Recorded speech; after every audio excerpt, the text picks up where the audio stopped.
This program is brought to you by Hungry Jack's and Bunnings Warehouse.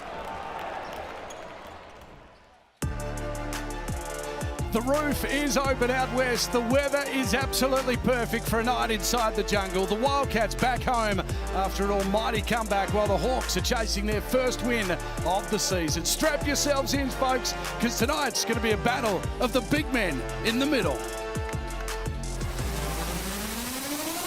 And McGee welcomes himself to the league. Going up and a bounce. There you go, Hawks fans. Hold on to your hats. Oh, we've got another 20-watt games left of this guy. This has been a big game. Welcome to the sandpit. There's JLA. Wow. Wildcats Jr.'s been a dominant force. The man is unstoppable. Joe Wildcats Jr. can score from everywhere. The MVP candidate, there's a problem.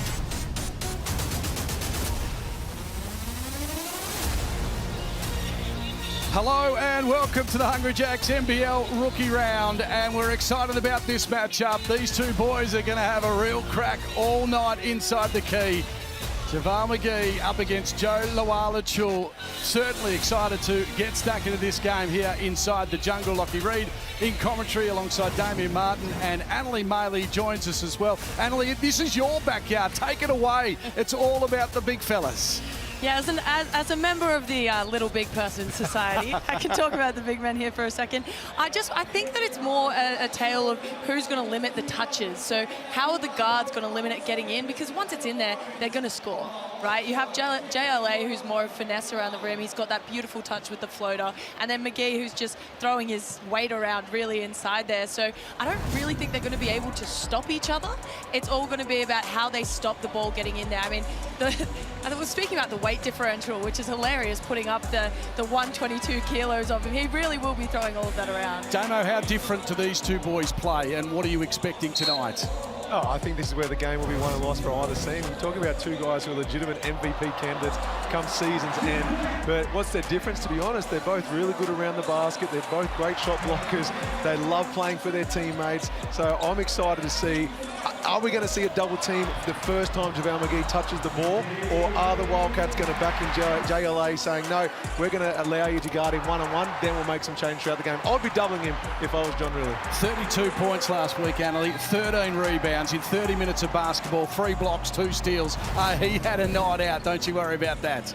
Yeah, he was unreal. Talk about the rebounding, my specialty there, but the way that he just read the ball off the rim and read the flight of the ball, it wasn't he was just in the right place at the right time. That was effort, that was skill, and I loved seeing him do more around the boards. A little bit of pressure on a man who's new to the Perth Wildcats, Mason Jones. Just scored the 2 points last week and none from the field. So the heat is just starting to build a touch on him, albeit just 2 games in. Well, the roof is open, the moon is directly above our heads, so if he sees his first star of the night, ain't he supposed to make a wish? So maybe this will be everything he needs. Make a wish when he sees his first star tonight to have a blockbuster of a game, because he can flat out play. Let's not get carried away. 2 quiet games, but we saw the exact same thing only 12 months ago from Christian Doolittle. He had 0 points in his first 2 appearances as a Wildcat, went on to be first team All-NBL. I'm expecting Mason to bounce back tonight.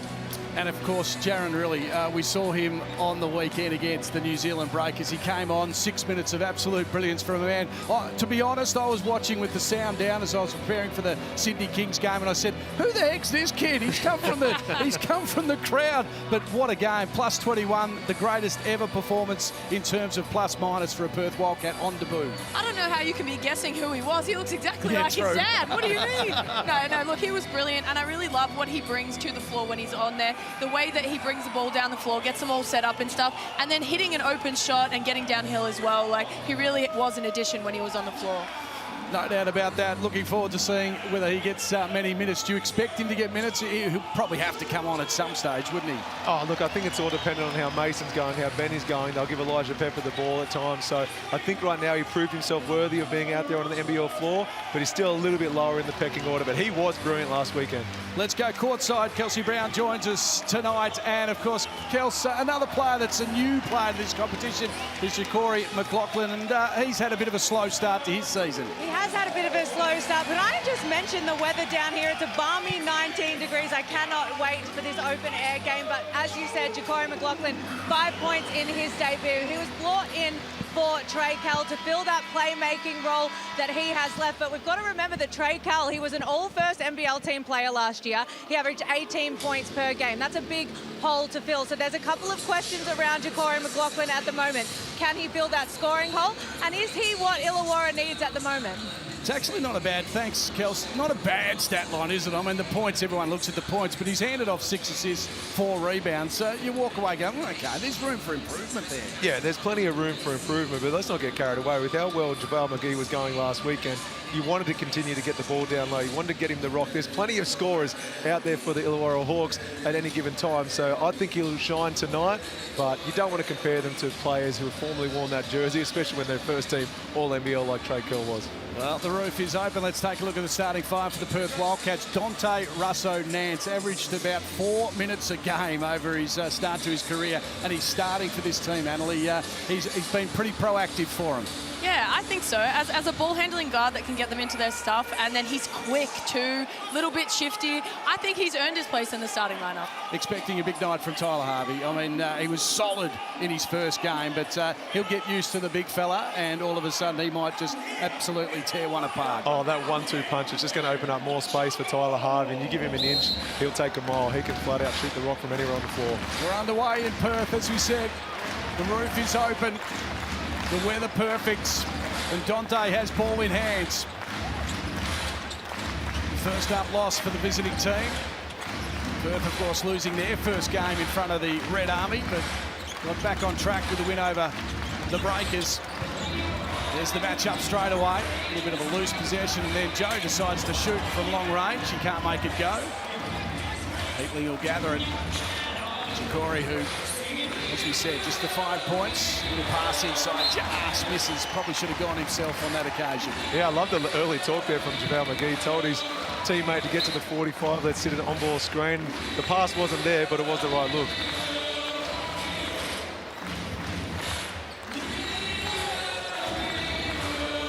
Dante once again. Here's Whittler, superb against the Breakers. Will be full of confidence. Dante from outside, just shooting at the 22% last weekend. Handled the ball really well. The shooting not as good. Jones on McLaughlin. Harvey. Dante with that real tough ask. Wallachul comes to double team. McGee gets an early possession. Wani into the starting five, straight from the three-point line, drops one in. Look, both teams so far in their shot attempt haven't really wanted to go inside of the key, and I think that's the presence of both JLA and McGee there. They're going in and dribbling straight back out. They see what's in front of themselves. Out wide, Jones needs this for confidence. A little off target though for Mason Jones. None of 8 from the field last week. Russo-Nance. Pressure came. Made the shot miss. 3 plays nothing. Perth yet to score in this game. Couple of minutes gone.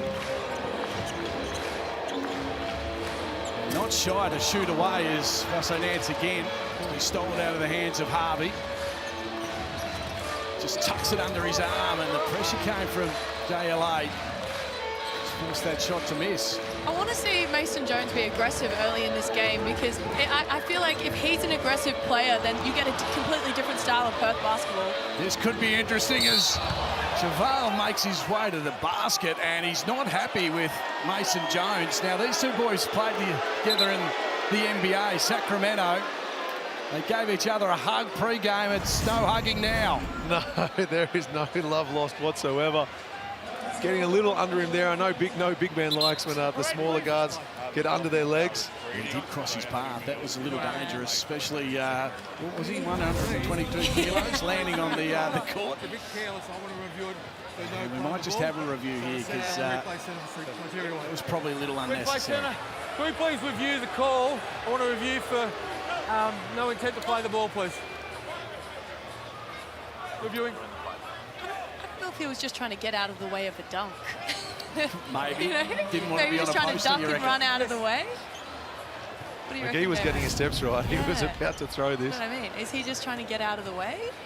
Or Well, if they're looking for no intent to play the ball, I think there's a valid case there. But I think he's trying to get out of the way. Yeah. 1-8. It is careless, regular foul. But he doesn't have to play with It's a the ball. regular foul. It's a little careless, though. The big man will go to the line. They give each other a high five. So they're sweet now for the moment until he gets on a fast break again. That's what I was going to say. I'd strike it as maybe he's not a player you want to get mad and rev up, because I feel like then he'll go off for another 30. Yeah.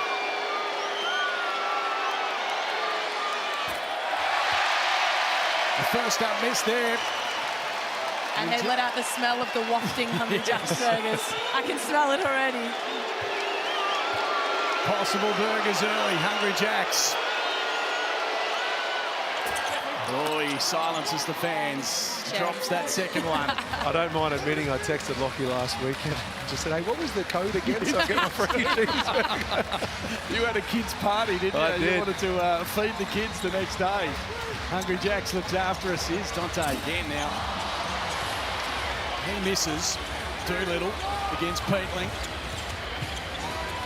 Makes his way inside the key. Another miss for the Perth Wildcats. They're still yet to score in this game. One, he is racing down the court. There'll be a foul there as well.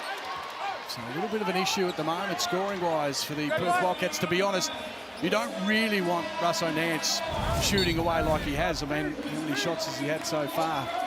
He's had 3 or so in the game. You need your big guns like Windler And sometimes it's not a case of is said player capable of making the shot. He is. He can score, I've got no doubt about that. But especially at the start of games, you do want to get your bigger time players involved early. So get looks for Christian. Obviously, JLA's only had the 1 attempt. They haven't even and that was from passed it 3. inside, have they? No, so let's flatten the defense and then see what these guys can create for us. But, you know, at the end of the day, it comes down to making some plays for specific players. You see the sub that they've just made there, bringing Pepper in. If they give that exact same shot to Pepper, you'd say that's a great shot. Yeah. So that if they can't go under the screen like that again, because that's a shot that Pepper makes 9 times out of 10. Great start for Illawarra, though. 6-play zip. You need to silence the fans here early, and they've done that. Now they go into the post. JLA up against McGee, spinning. And just the big man's presence put that shot off.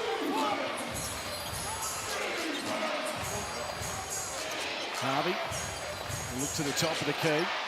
They put it on the floor and take Illawarra Chul on. Pressure comes. Ball handling, a little loose shot was a little high. He did nail a couple of those in his first game. He was showing all his tricks in the first game. He shot one from the elbow, did a few dunks, a few post moves. It was exciting to see as Mason Jones is tempted and he's had it blocked. Oh, dear me. Take that. Shove that one right into the back. You foul me, Yeah. I block you. Harvey, down the other end. Brilliant start from the Hawks. He made that look so easy, Lock. Now they're under pressure, just trying to get it in to the front court. This is 9-zip to start the game. The way Illawarra run the floor and space it out to get Tyler Harvey that open of a look, that's credit to the other players for spreading out the floor like that. Once again, he's outside. Wildcats, he can't work his way in. Doolittle may, and there was a little block there from JLA. Just kept McGee out of the action, and Doolittle finally gets some points on the board for the home fans. Strong move there by Christian, but you mentioned if we get a replay of this, JLA, the work he did on McGee to make sure that Javal could not get involved in this penetration was huge, but that block there with the prior possession leading to the open 3 for one of the best shooters in the league. So that makes you so hesitant, doesn't it? Next time Mason Jones drives to the basket, he's watching out for where McGee is, maybe even some of his teammates as well. So good early presence on the Amy replay. Doolittle to the line. And just drops in. They needed that score there. Rory McLaughlin. They're moving the ball very quickly down the court, aren't they? Not wasting time in the back court. McLaughlin again with Pepper. Gets around his defender and then shoots away. Ooh, good start from him too. It's a good sign for Illawarra to have him aggressively coming off screens and shooting it like that. So Wildcats shoots away. Another board for the big man. 12 plays 3. And the Bolden Missed the first game for the Hawks. Here's McLaughlin again. Just a little firm over the top, so good to see Jonah Bolden playing as well. Had a big game here last year. In fact, I think he was a career high, 28 points here in Perth. 7 of 8 from three-point land. Yeah, I remember that. From your four-man. Yeah, I remember that. You do that sort of stuff. Oh, yeah, all the time. Close my eyes, barely minutes. So what are you talking about? McGee will have a rest. A sigh of relief for all the big players out for the Perth Wildcats. Illawarra Chul also sits down, so a bit of small ball from both teams. Here's Jones to Wagstaff. Looking to get it in the hands of Windler. Now Doolittle. Ball movement was good, but good hands in the ends. And Bales did really well on that occasion. Loved his aggression. Yeah. Love that. First play to the floor. He came from the other side of the court.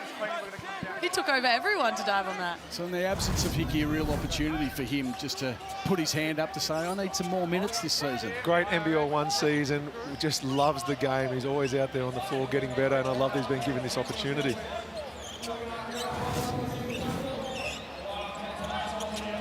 Still a 9-point ball game here. And an awesome start from the visitors. Justin Chatham's got him up and about early. A bit of a luxury to be able to arrest McGee. There's Windler. Oh, gets shoved out the way and it'll drop in. I was about to say, we've seen 5.5 minutes of play and we haven't seen him take a shot yet, so about time. He is a little hot and cold, isn't he, Dylan Windler? Like the first game, only had the 3 points, and then he comes out against the Breakers and just blows them away, both on the glass and also in scoring. He's so capable, like putting the ball on the floor, but because of the way that he shoots the ball, like you have to close him out hard. And back to the three-point play.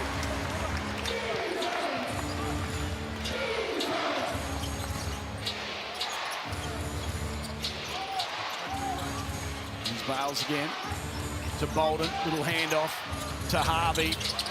Loves it in his hands, and we love seeing it in his hands because that's another three. How do you guard that? Well, you've got to start with pickup points. Look where Illawarra are picking up their plays. They're trying to disrupt rhythm and timing of the Wildcats, who are almost forced to go isolation ball, whereas at the other end, the Hawks can catch the ball wherever they would like. Great hands from Greeter as well. Good pressure on Doolittle. Blanchfield coming off a great start to his season. Here's Harvey, crossover. Tempted step back and then decides Pepper's defending me. I'm going to have a crack here. Just couldn't make it go. It's a bit frantic at the moment. Once again, more hands from Greeter. The defensive intensity from Illawarra, almost every time that Perth has put the ball in the key, they are getting hands and everything. So it doesn't come up as a stat for a steal, but the tips, slight deflections, disrupting the flow of the game, that's what they're doing right at the moment to keep this lead. Well, they're owning the tempo of the game off the back of their defensive pressure. Yeah. So they're getting stops, getting out and running, and all of a sudden the Wildcats find themselves on the back foot and they just can't close out all these shooters while also trying to respect the big man. 9-point ball game. Pass was a little loose. Here's Windler with time and space. He was off balance in the ends. Had a bit more time to settle himself. Harvey down the other end to try and respond. Pass a good one. Bales will just look for the screen from Bolden. Take on Aquera, moved really nicely inside the key, 2 points. Nice, the way he just snaked off that ball screen there, came off, switched hands, came down the middle. Drops the two and then picks up full court as well. Moves on to the next possession. The perfect start from Illawarra right now. 17-6, and the Wildcats are rattled by this defense. Pepper needs to shoot this. Doesn't go. Kept in play by Greeter. Wagstaff to Pepper. Couldn't get the shot away. Oh, and Aquera underneath. He's made to earn it. That's one way.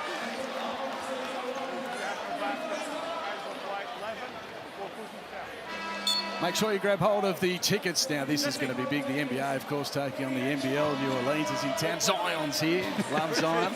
And make sure you get your tickets. There's the QR code on screen. It's going to be massive to see them take on the Melbourne United and also Southeast. How would that be?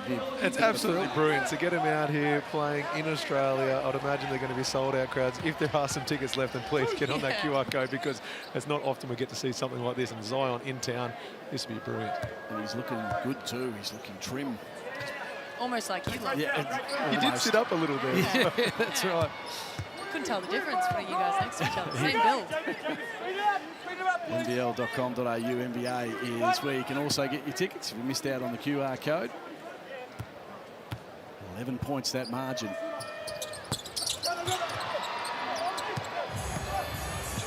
Well, we asked if we'd see Jaron really, and we're seeing some minutes early in this game off the back of a great outing last weekend.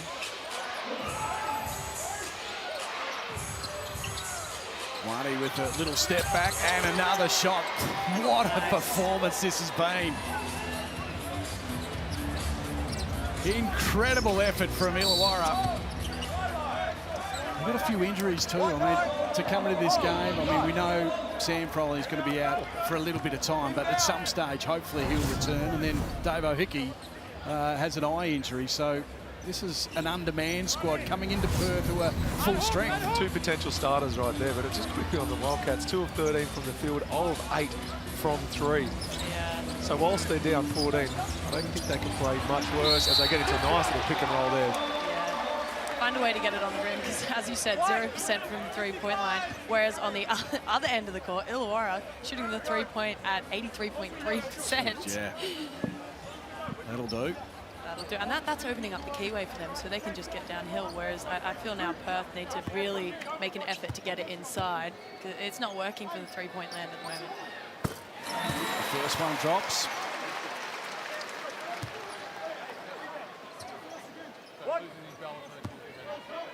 Look a little flat on the bench, the Perth Wildcats. They've been stunned in these first 8 minutes of basketball. That one's short. Bolden will take the rebound. The beauty of this, albeit you want McGee on and playing and getting match fit, but you do have time to just give him enough time on the bench to rest up so he comes out fully fit. Did have a little bit of a pneumonia coming into this season, so he's just a little bit out of shape at the moment. Stealing it from behind, Bales. Great hands. The defense has been superb. Greta all over him. Bales on that occasion. We know Wani is a talented defender as well. This has been really impressive from a team coming off a first-up loss. Do you know how hard it is to fight over a screen and then a rescreen? Normally you get lazy, you're relying on the bigs to give you a hard show to buy your time. Instead, it was a soft show both times by the big man, and he just found a way to fight over both and then still get a steal. That is elite defense when it comes to perimeter. Don't ask me those questions, mate. Never played defense. I wouldn't know. Or offense, really. Or no? offense. Did very well on the bench, apparently. 13 points the margin. Bales with it. Could be taking a double-figure lead into the first quarter. McLaughlin also been really good starter here. With a step back. The tap behind was good from Doolittle. Quick hands to Ben Henschel. Under pressure, gives it to JLA. A loose one, but he finally gets himself some points from the field. Touch around the rim is so underrated. Like, he's not using the backboard. He was barely even looking at it, and he can just throw it up there. And didn't catch it cleanly either. No. To be able to regather and still have that type of touch. Yeah, that's skill. So back to 11. Go straight back into it. Get it in there. And Bolden will be called for that foul. So McGee sat for quite some time. He's going to come back into the game with about 49 remaining before quarter time. They held him back a fair bit. I like that call there as well by Justin Tatum. You can see the JLA starting to get a bit of momentum, so you're going to throw in your best big man defender and see if you can slow him down going at the end of this first quarter.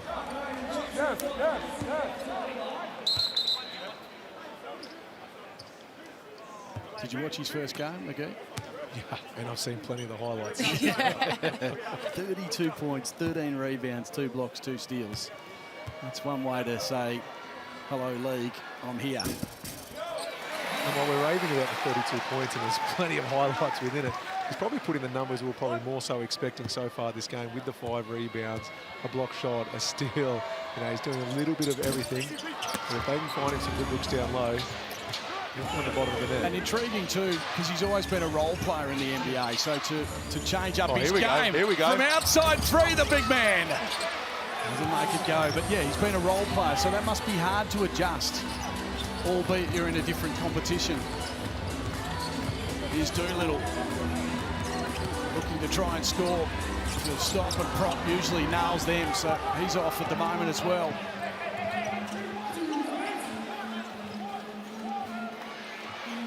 Last chance here for the Hawks to keep it in double figures. And they'll go to the post, 9 on the clock. JLA hovers to try and help out. In off the glass, no, can't make it go really. We'll have to throw it from 3/4 courts. And he'll miss. It's a 10-point margin, low scoring from the Perth Wildcats. Impressive though from the Hawks. They look real good. 20 plays 10 here. The roof is open at RAC Arena.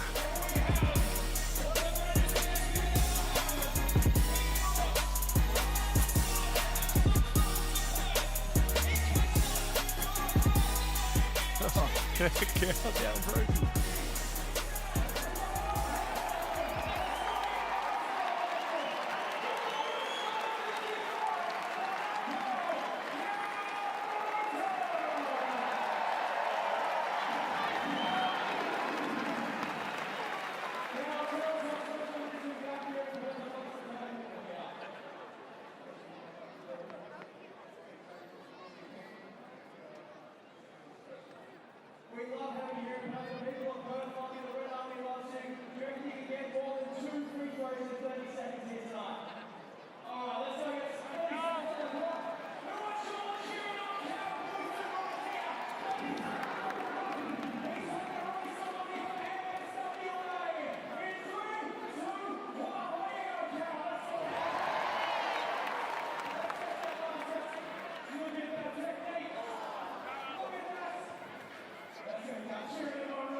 Welcome back to the jungle.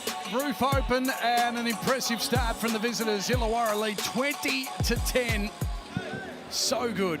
They're 5 of 9 from 3-point lands, as opposed to the Perth Wildcats, who are yet to score from outside the arc. They're 0 of 9 and shooting at 18% from the field. The pressure, it's all been the defensive pressure from Illawarra. Well, the best shooting we've seen so far in a Wildcats outfit was actually then at the end of quarter time. It's how Cal Bruton, the legend of the Wildcats, came out. He made 8 of 11 from the free throw line, raising some money from SWA. Great to see Cal in the house tonight and that famous number 55. He's still got it. Kelsey Brown was listening in to the Perth Wildcats. Kels, was John really settled and calm, or was he a little feisty? No, it was actually Jesse Wagstaff who was very animated. He took control of that break and he said, if you don't have the look, kick it on. Let's play with a little bit more pace. But Jesse Wagstaff was not happy. Either was John Riley.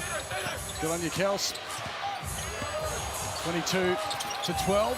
Make that 24 now. Psych. Harvey continues. He said, I'm dribbling out this way. Oh, wait, let me change my mind. To put the points on the boards. Mayan in for a run. ALA now to Jones. Tempted to take on the big man. Little sidestep on that occasion. He said, I'm not taking you on there. I might just get out the way and go the other side of the ring. He gets his first 2 after about 10 shots that he's missed prior to that. And there's a little foul there from Riley on Harvey. Red, 9, lat 2. Thank you. Let's go. You're going to hold outside. Good shots here. See the way McGee is hunting screens for his teammates. Like we were talking about before, how he had the 30 points, but his screening ability, he really hunts them out and then rolls to the basket super quick. Like he's trying to get his teammates open. That should be a stat, I reckon. Hitting a great screen, put that on the stats. Well, you mentioned he was a role player in the NBA with close to 1,000 games to his 900 name. more. But he made so many superstars even better because of exactly that, NLE, just going out there saying, no, get to the 45, I'll come and set a good screen for you, I'll create some space for you. He does all those little things. That's why I dare say his teammates in Illawarra absolutely love him out there on the floor with him. So the points continue to add up for the Illawarra Hawks. Of course, 10 points. It's 1 point short of the Wildcats' lowest ever first quarter at ROC Arena. 212 games played here at this venue. So that sums up how they struggled in that first term. Maybe a chance to respond. Jones trying to get aggressive. Now he's stuck inside the key. Good pass though. Mayan needs to get a ring along it. And that's nice. They've taken the Glad wrap off of that ring. So that's what they did though this season when they went to recruit. They went for a bit more depth this season, and Lat was one of those players that they were keen to get into the franchise. Quick pass to Jones. Takes on Swakalavulek, finished off the play, Wildcats. Great follow-up by JLA, but it started with getting a stop, kicking it ahead. I know Mason thought he got fouled. At least the big man was there to finish it off for him. Maybe a bit of momentum. That was a bit of a rush shot. Comes off the hands of several players. I think it was Doolittle at the end that might have touched that one. That play started with Jaron though, like the way he kicks the ball up the floor. That's a tough pass to make. That was a bullet from one end to the other without getting a single tip on it. That's the type of pace that they need to play with, and that's the Wildcat style that we're used to seeing, is with more pace and not just dribbling it up and then passing it around the perimeter. Do you know much about Jaron before he came here? I saw him about 12 months ago, and I went down to training just to watch, and he still had one more season to go in college, and I was impressed 12 months ago, so give him another more 12 months of development, skill. I spoke to Jesse Wagstaff when they announced he was going to be signing as a development player, and Jesse flat out said it wouldn't have surprised me if they gave him a contracted 12 spot. He is that good, so he's deserving of his spot on the floor within this team, and he can flat out play the game. It doesn't matter what the surname is. Supercoach, of course, getting involved in the Supercoach. I'm no good at it, to be honest. Yep. Probably sums me up as a basketball expert, but it's free to play, and you want to jump on and get stuck into it as that one doesn't go. Beat the coach. You're ready to beat the coach. Choice Hotels are looking after us. Get involved in the Supercoach. $5,000 prize draw, cash, and 5,000 Choice Hotels gift voucher is up for grabs. Two misses. Emily, your eyes just blow up when Hungry Jacks comes up. 3 cheeseburgers! Defence is the code words. And Javal McGee hands Emily a cheeseburger on the way home. A true man of the people, you know? Someone's got to do it every game, just to keep the fans happy. Everybody wants a cheeseburger. Defence, make sure you haven't got any kids here for a party or something like that. You're going to ring them All of a sudden, my kids can have a play date around lunchtime. Here we go. 6 points. Really with ball in hand. Windler being a little quiet. Tries to get some body contact and does it really, really smartly. Knew what he was doing on that occasion, Dylan Windler. And they're on a bit of a roll right now, Perth. Back to 5 with a freebie to come. So smooth, so crafty. Used his body, got plenty of strength and finished it off.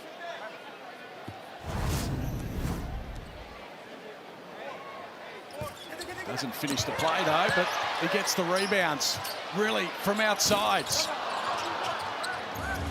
Short on the shot. Bales, been terrific. Bolden to Harvey. Now they go to man they can rely on. Oh, that's just too big, too strong, and too good. Here's Jones to Windler. And we've got a timeout for Illawarra. Margins back to 4. That's the pace. That's the pace that they need to play at. I mean, Illawarra are going to punish you inside. Like, that's tough to guard. How are you supposed to guard that type of caliber of player? But that is the pace that Perth need to play with. Tangerine timeout, and of course pre-game, Kelsey caught up with the man himself, one of the stars of this competition, Tyler Harvey. Tyler, first time coming to Perth and scouting a new era of the Wildcats. How have you looked at the team coming into tonight? Yeah, I think, you know, it obviously is a new look, what took place over the offseason, but they're still a very talented team, and they have weapons all over the court. So we have to be on our A game tonight, and if we're not, they'll punish us. So we're looking forward to this battle. I want to ask about JaVale McGee, a huge name to come into the lineup and really fill a hole for the people who left for you guys last season. How are you finding your feet with JaVale, and how do you maximize his strengths on the team this season? Yeah, I think everyone got to see, you know, from the first round just how dominant he is. And when you have a dominant big like that, you got to play through him. So, you know, we still have things to work on as a team to figure out, but having that protection in the paint, that's always a bonus for us. There you go, Tyler Harvey. Doesn't have Trey Kell with him as we look down. The roof is open here at RAC Arena. It's a fantastic feel, isn't it? I mean, you can just feel the breeze going through the hair. Well, hang on. Who are you talking about? What hair? What hair, Log? You still put sunscreen on even though it's a nighttime game. Yeah, I was going to say, I can actually see the reflection of the moon off of your bald head. Righto, he's back. 28-24 is the score. Bolden with it, under pressure. Defense stepping up a little for the Perth Wildcats.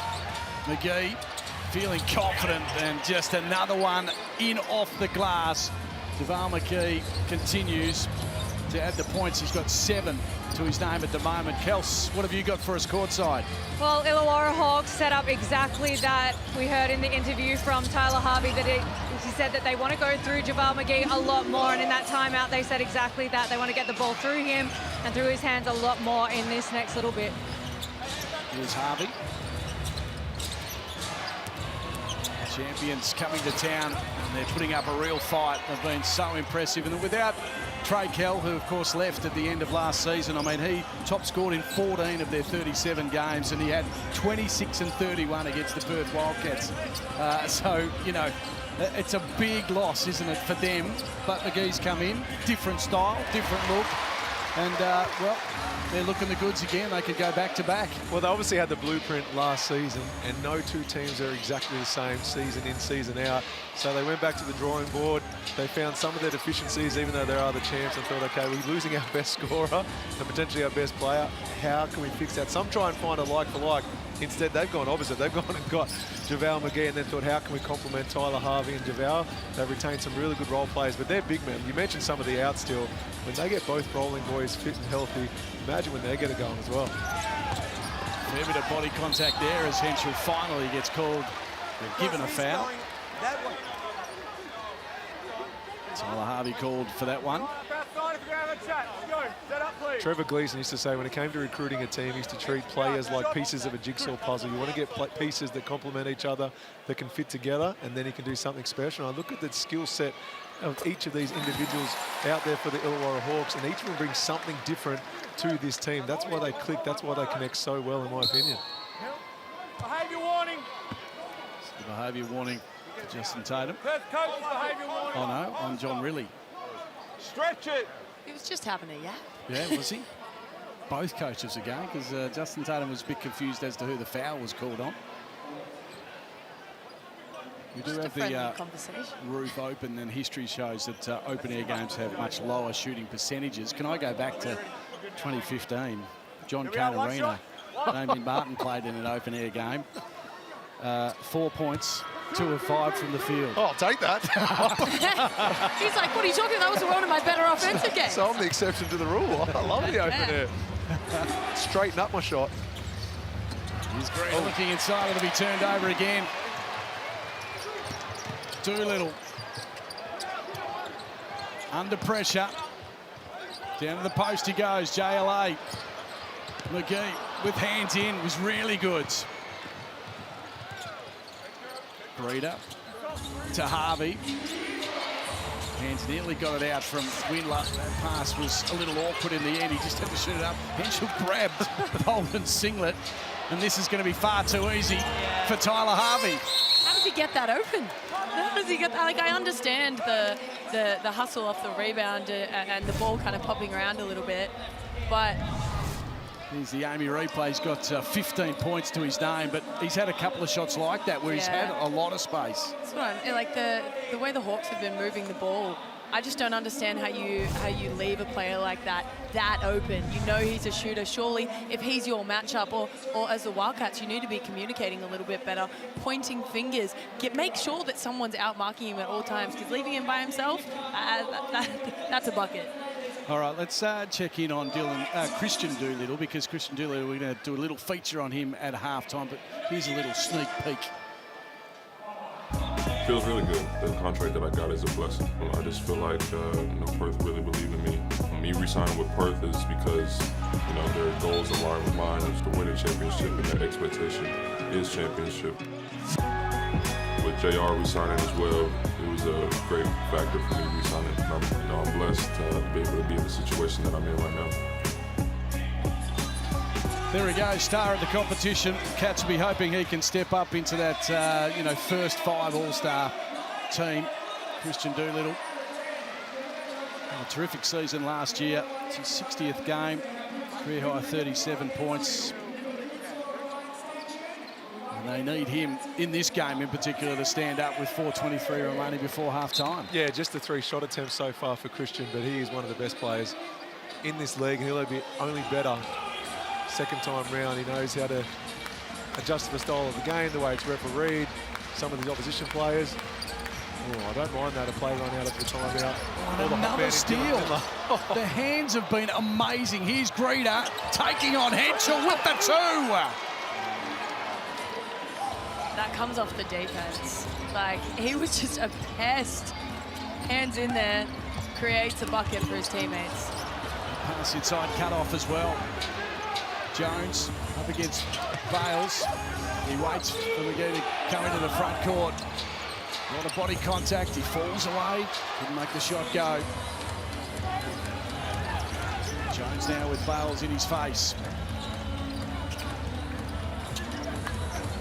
I'm sure I've seen a better defensive performance by a team in the first half here, inside Perth in particular. The amount of steals and hands in they've had, the pressure is immense. Yep. 2 on the shot clock, and they're just struggling to get shots up. In the end, that one's just a little freebie underneath the basket. Kept in play, and look at Greeder too. Yeah. Diving on the floor. Bales has not let Mason Jones breathe.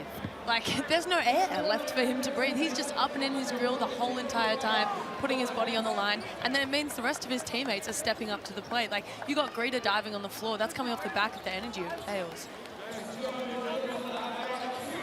So it's an 11-point ball game. Perth had a little bit of a run there, but Illawarra have been strong and getting used to this under their coach in Justin Tatum. And Withers feels like he needs to just guard his own through the key. He's the one figuring it out for the Wildcats, but I want to go back to your comments, Annalie. I completely agree. We are seeing an absolutely incredible example of team defense. You got high pickup points, you got guards getting underneath the skin, and when you got a big man, like we've seen McGee just sub out, but when you got a big man like JaVale, it just gives you that much more confidence to crawl in, because even if you get beaten off the dribble trying to apply too much pressure, you still know they've got a lot of work to be done, and that's what players like JaVale McGee do right now for the Hawks. And I go back to Andrew Bogut. I loved playing alongside Andrew Bogut because he was so loud out there, you knew exactly where he was, and he was always going to back you up if you did get beaten off the dribble. So that block shot early in the game sets the tone for the guards, because they can be more confident, can't they, in getting up in the grill of their opponents, knowing that there's a big man standing there, and if he slashes past me, the big fella's going to get him.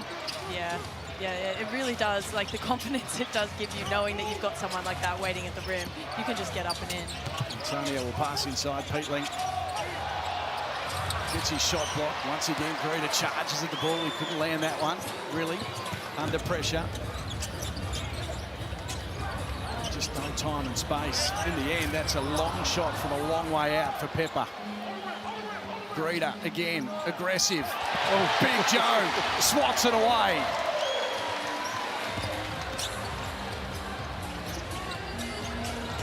Doolittle finds some space. He's under pressure again.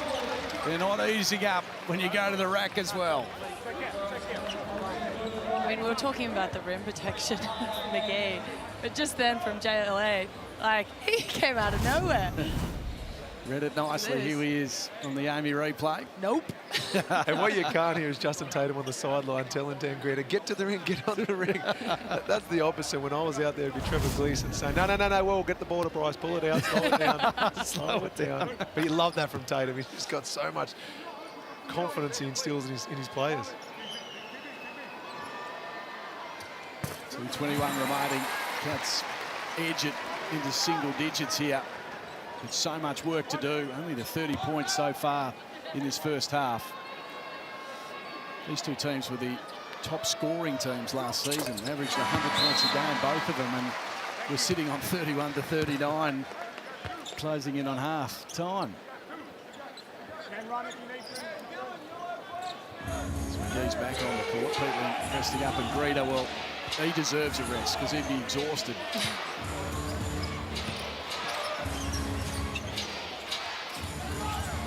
Bolden, Antonio, Bales.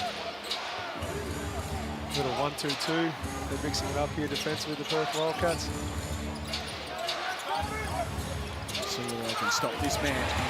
The long arms of JLA. Redirected it into the corner. It goes. Pepper stepping away, shooting, swishing. And the Hawks want to have a chat about it. Back to 5, but it's hard work for the Perth Wildcats, isn't it? It just feels like they're working extra hard just to keep in this game.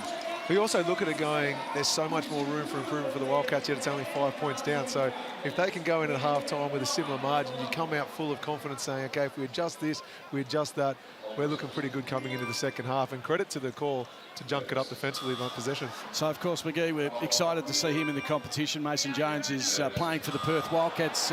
They were together at Sacramento. I chatted to Mason during the week, and he was very excited to catch up with McGee, his former teammate. There they were in 2024. So, yeah, pumped to see them back together. And they gave each other a hug at the start of the game, then they wanted to fight early in the first quarter. Don't get under the legs of a big man. No one likes it, especially on a fast break. Hey, that's just a sign of two competitors. That's right. You can love each other off the court. You step in there, white line fever. Just don't injure him, because we want to see him for the whole season. Yeah, for sure, for sure. We want every game out of him. Yeah. So Windler has 11. He's leading the way for the Perth Wildcats. 15 for Tyler Harvey. What a great start to the game. Sort of played second fiddle in their first game of the year with the 19. McGee has 7. He's also many rebounds there. Yeah, 6 in total. Little turnover there. That's a costly one. And Perth on a bit of a charge at the moment. Yeah. Maybe here again. Windler underneath the hoop. 2 points. Listen to the crowd now. There's a reaching foul on Doolittle. 3 points now, the margin. Got out to double figures, and the Cats, after that timeout, are inspired. Full court press, back-to-back possessions, caused some turnovers, got some easy looks. Great call out of the timeout there by John Riley. Yeah, just like throwing something different at them so they don't know what they're going to expect. Because if you're just dribbling up the floor, seeing the same defensive structure that you've seen the last, 1.5 quarters, you know what you're going to run. In fact, those points were so quick. It's now 1 point, the margin. All the hard work and the brilliant stuff that the Hawks have done, a little undone at the moment. Bales under pressure, really all over him. Blanchfield blocked.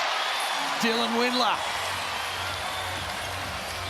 Doolittle steps into it for 3. They've got the lead lock. They have taken the lead. How did this happen? All of a sudden. 41-39 the score. The Hawks need to respond. Bolden inside. Here's the response. It'll somehow drop it into the end. It took its time. 41-41, all of a sudden, energy in the building. Doolittle, back-to-back threes. So calm, cool, and collected about it. Listen to this crowd. All of a sudden, they're on their feet. They are. Blanchfield inside. This has worked. Runs into a little bit of trouble, but that is unstoppable under the hoop. Can I just say, the only way to stop that is to not let him get the ball. So, I mean, if I'm Illawarra, continue feeding it inside. But if I'm Perth, like, find a way to get a little bit more heat on that pass so it's not that straightforward. That one won't go. But storming back in this first half, the Perth Wildcats, they hold. Can you believe it? A 1-point advantage. 44-43. What went wrong for Illawarra? Not what went wrong for Illawarra, what went right for the Wildcats. Christian Doolittle and Dylan Windler. Windler was absolutely massive when it looked like we could be going in with a double-digit deficit into halftime. I thought Dylan Windler led from the front. They junked it up defensively with a 1-2-2 press. The rest is history. Let's go to him right now. Dylan Windler with 13 points. Yeah, Dylan, massive turnaround in that second quarter. What was the change? Obviously, we put the press on there at the end, just try to create some chaos. We got a few turnovers off it, and they led the buckets. So just keep executing on offense. We were a little slow that first, 18 minutes or so. So we got to keep playing good offense. Offensively, things did change. What do you think John will have to say defensively in this halftime break? Defensively, I think we did a good job. Limit McGee to tough shots. Those floaters, fadeaways around the paint, we're going to have to live with. And just keep boxing out, limit them to one possession. All the best for the second half. There he goes, 13 points, 9 rebounds, and he's led the Wildcats back into the lead. 44-43, open roof here at RAC Arena. It's a good night of basketball.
Feels really good. I feel like the contract that I got is a blessing, especially for the length of the contract that I got. I just feel like Perth really believe in me, and so I plan on paying it forward. Doolittle, top of the key. I'm incredibly grateful, and I'm blessed to be able to be in the situation that I'm in right now. Speaking for the league, it's very competitive, which is what I like. I don't want an easy, I don't want it easy. So there's a lot of good teams over here that are in contention for a championship every year. And me re-signing with Perth is because, their goals align with mine, is to win a championship, and their expectation is championship. A lot of teams can say that, but to be able to see it and actually believe it and feel it is a different thing. And so with JR re-signing as well, it was a great factor for me re-signing.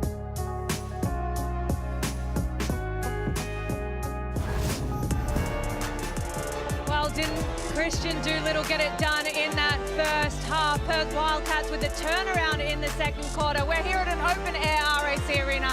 You're watching the Hungry Jacks NBL. It is the Hawks and the Perth Wildcats here, and like I said, Christian Doolittle and Windler absolutely turned it around in that second quarter. It was a tale of two halves, though, in that first little bit. Damo, what did you think of the performance from the Perth Wildcats in that second quarter? Well, in the second quarter, they started to find ways to get stops defensively. I thought that in the first quarter, they were very average, but sometimes if you can just be close enough while you're figuring out how to get stops, how to put the ball through the ring, that is good enough. And then in the second quarter, Dylan Windler, JLA, Christian Doolittle, they all stepped up, but they also junked it up defensively, going into some presses by double teaming, and in the end, they finally got some easier looks. But Dylan Windler, he was the one that got the Perth Wildcats going with some tough moves, getting into the paint, knocking down some threes, going off the dribble. He did a bit of everything. Well, that's a Hungry Jacks halftime highlights. It's Dylan Windler. Annalie, what did you think of his performance? You liked what he did indeed, but it was on the offensive end that he really came to light. Yeah, I mean, he was the only saving grace there. He was the one that really got them going. I like the way that he was scoring in the paint. He was scoring from the three. And it's kind of like everyone else then jumped on his back and was like, oh, I need to get on the same level as him. And then defensively as well, he was pulling down some rebounds. He's got the 9 boards and the 1 block, so he's doing more than just scoring. He's clearly present on the defensive end as well. Yeah, you can see there in his Blackmore's players chart, 13 points, 5 from 6 from the field is very nice. And like you said, those 9 rebounds. On the other side of things, though, Tyler Harvey, he's been impressive for the Hawks. And didn't they blow them out of the water in the first quarter?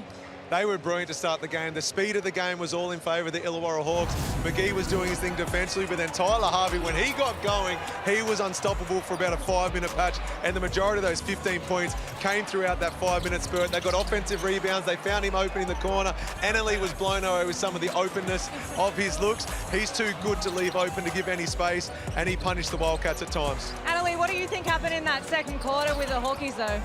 Look, I think they went away a little bit from what was working. They still did get open looks, and they still did find McGee inside.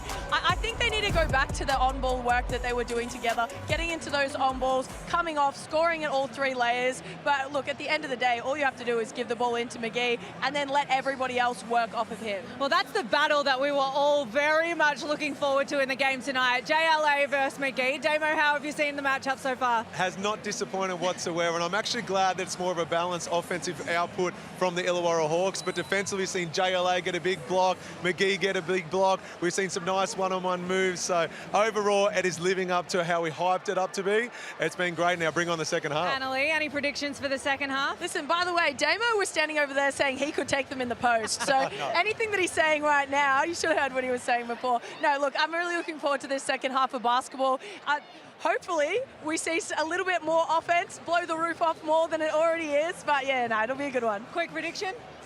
I think the Wildcats have figured it out. They're at home. Wildcats in a close one. We absolutely love what we've seen so far in this first 20 minutes. The Perth Wildcats clawed their way back here at the Jungle. Don't go anywhere. Look, a beautiful open-air RAC Arena waiting for you on the other side.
back.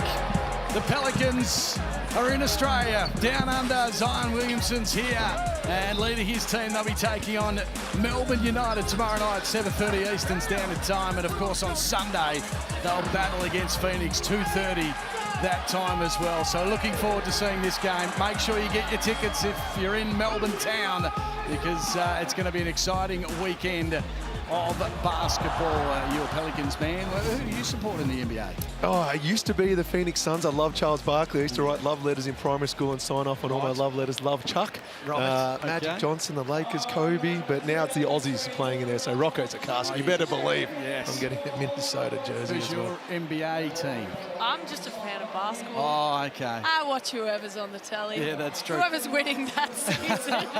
I'm a bandwagon, it's fine. I'm going to blow you away with a stat here, okay? Because Kels takes over at halftime, gives me time to do the maths. And don't I need time to do maths? Okay, the Hawks at one stage led by 14 points. It's now a 1-point margin here with the Perth Wildcats leading. They scored 10 points in the first quarter, the Cats, 34 points in the second quarter. They're nice stats, But how about this one? Jaron Riley, in 16 minutes of his NBL basketball career, is a plus 40. Oh my goodness. What? Plus 40. Yeah, I thought you were about to put a bit of icing on this when you said this is going to blow you away. I thought, here we go again. That is very, very impressive. How about That's not just Mayo. What's he doing on the bench? Mayo. Get him on. Get him on. It'll be a plus 55. Mason Jones. Here we go, second half. Down to Doolittle. Looking to pass. Windler ran into trouble. They're so nervous when they run into him. McGee just stood there and said, come my way. Be brave enough to take me on. The aggressive side eyes people run past him. 15 to Harvey, McGee on 11. They're the leaders, of course, in this game. And they're not going to be able to stop him once they throw it inside. You get Tyler Harvey. He's already got the 15 points. You get him in a pick and roll with McGee's guy. What do? Do you stay out there if you're JLA and all of a sudden they just lob it up for an easy basket, or do you stay soft and Tyler might get an open three? I would have to say that's got to be the best pick and roll duo in the league, surely. Here's Harvey, been terrific so far. That one just rattled around. A little unlucky for Tyler Harvey. Here's Doolittle. Will he be brave enough to take on McGee? Illawarra Chul. Windler goes to float up, and he continues a really impressive game. Great ball movement there. Early on in the game, we saw the Illawarra Hawks making the Perth Wildcats catch that ball a little bit further off the three-point line, making it a little bit harder to reverse the ball. Instead, they moved it from left to right. Some good movement away from it, and Windler gets another two and picks up right off where he left. Harvey's taking it upon himself at the moment and just reaching over the top. Another two for McGee. Brings him up to 15 points now. Level 15 points and the 8 rebounds there. It's Mason Jones. Continues to struggle a little bit in terms of scoring, needing an assist here to get himself going. And Russell Nance misses that one in the corner.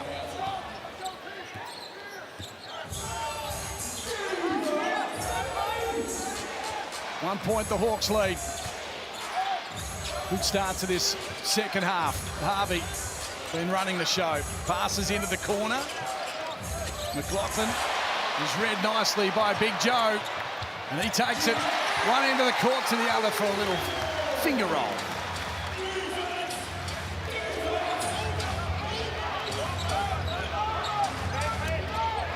Basket for basket at the moment. This is the safe option for Illawarra. He runs into two, off balance, doesn't make it go. Peatling working hard. McGee once again has a second crack at it, misses. Pass inside, running the floor well is Joe Chul. That's what he needs to do.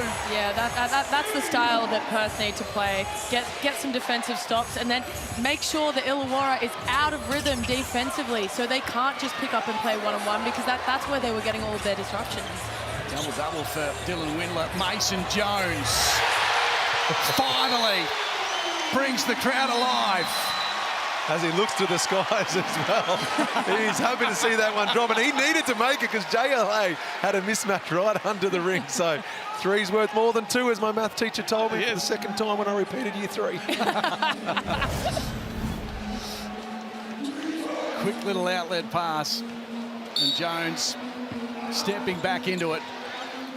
Maybe that's the start. He's a little over-aggressive on the defensive end there, but not called for the foul. So on this occasion, Doolittle's doing a lot of the work on McGee. You know, what they've done, though, is they've put Doolittle on him, so then when there's a rotation out of the on-ball, JLA's then there to catch it and not the other way around. So what's happening is there's a screen that McGee's involved in, he's rolling, and you're having... Well, JLA is disrespecting Peatling. Well, they're trying to pick their poison, and they've decided, you know what, McGee's hurting us too much in the keyway, so we're just going to sit our biggest man on the floor under the ring the whole time, and that's why Doolittle's taking him. So it's more about McGee than it is about Peatling. This is their way of trying to slow down, you know, Illawarra's most influential player right now. You guys are such a team. Like, you work together. My English words stopped working in the middle there, and I was like, what do we call the basketball? I was looking at David like, help you know what I'm trying to say? The amount of times I throw out things that don't make sense, I'm like, ooh, if I get away with that one. You're talking about your math teacher, how about my English teacher? 53-49 that score. JLA will get a score as well as a foul.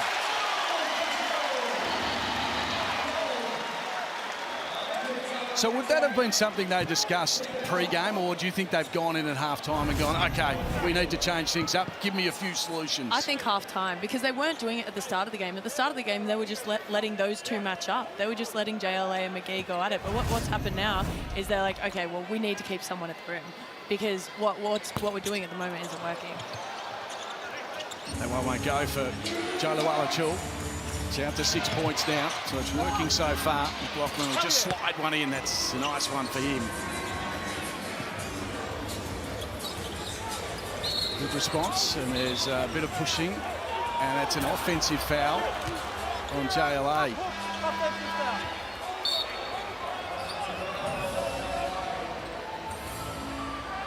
It's only his second personal, so no stress there for the Perth Wildcats.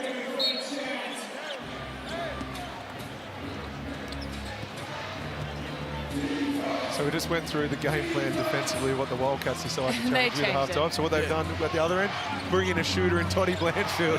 So now they've got to put JLA back on McGee, straight back into the keyway. Probably lucky to not be shooting free throws. So that's a good response from Justin Tatum then. Yeah. He's read that beautifully. Just to mix it up. This is a great game of tactics right now. Two coaches going at it. Illawarra going to slide his way in off balance. He likes it from there, doesn't he? That little fadeaway sort of hook shot or floater. The touch that he has around the rim there. And I would say that's where he has his advantage in that matchup, is getting downhill, using his speed, and then creating space that way. Oh, bang! Take that, baby! And I don't care what defensive game plan you have. Good luck trying to stop that.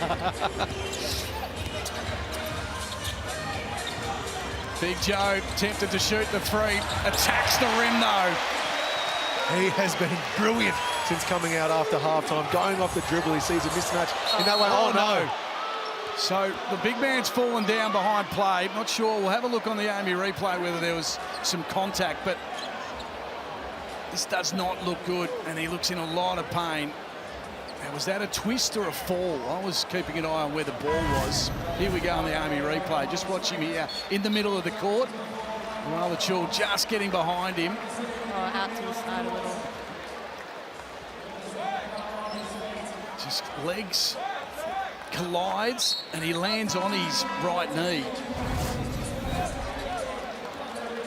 So he has walked off. That's the promising sign. He's in a little bit of pain, but he's going to be okay. Good signs that he walked off. Big man, tough man. It's a long way to fall. He just wanted a bit of a rest. Is that what you do every time? Yeah. And that's why you sat on the bench. 59-53, that score. Harvey from outside three. That one rattles around. Doolittle strong boards, really back on the court. Plus 40 he is in this game. Well, not this game, in his career. There's a foul. Swackle-a-boy. Did you play with him? Was he at Perth, Wani? Yes. Yeah. Great teammate to have. He's one of the best defenders in the league. His offensive game has improved significantly. He's a multiple championship winner. Just a great all-round basketball player and person. It's funny when you don't see him for a long time. He's grown up so much, and I say that you look at him and go, he's like a man now. As Mason Jones is starting to fire things up. From the Hungry Jacks logo.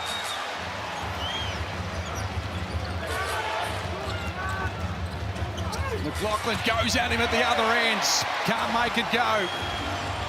Here's really looks to pass it. Doolittle. Jones again in the corner.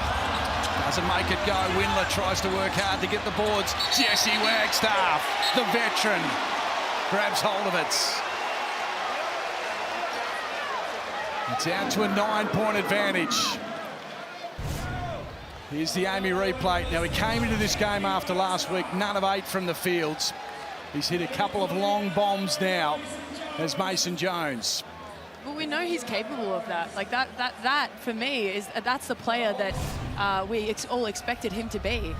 So this sort of aggression from him at this point in the game is bad news for Illawarra. Did an interview with him during the week, and he was so open. He was almost too honest and open in what he was saying. He said that I don't sleep when I have a bad game. I don't sleep for nights. I really struggle to get over it. So a very open and honest and raw sort of person as Harvey is under all sorts of pressure.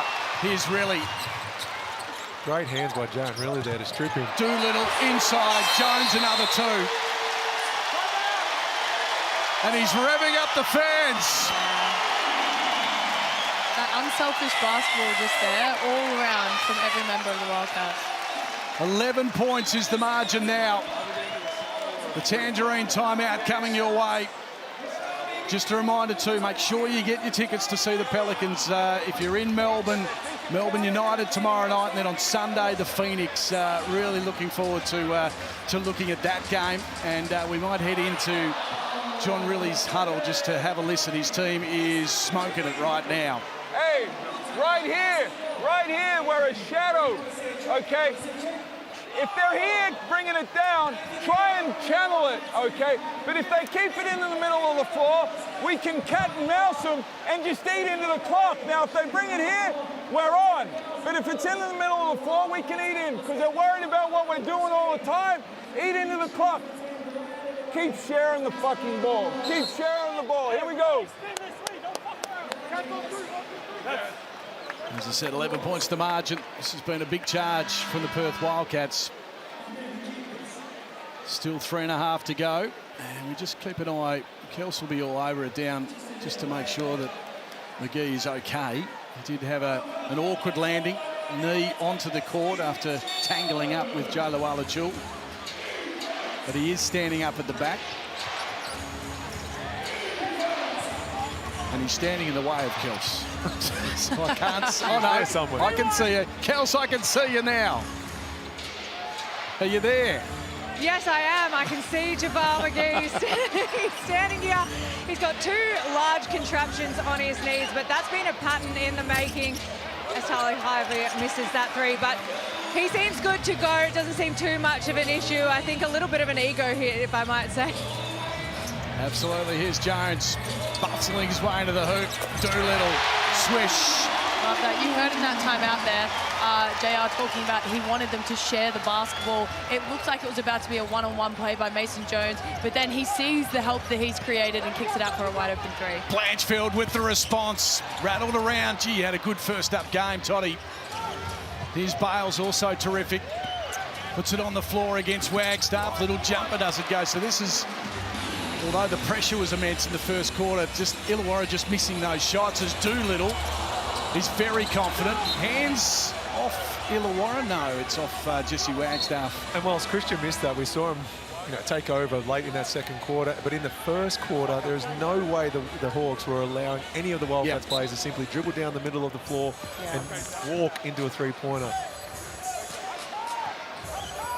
What do you think we need to see from Illawarra here to kind of get some more points on the board? Well, I think a lot of their best looks came from getting stops, so I'll be ramping up defensively again, trying to get under the skin and own the tempo game. At the moment, they're just relying on Harvey to get the points, and McGee is sitting on the sideline, so he's game high at 17. So it's a big loss, no score there. They need to try and get him back onto the court as soon as possible. Especially with JLA checking in now. 14 points the margin. The Hawks at one stage in the first half led by 14.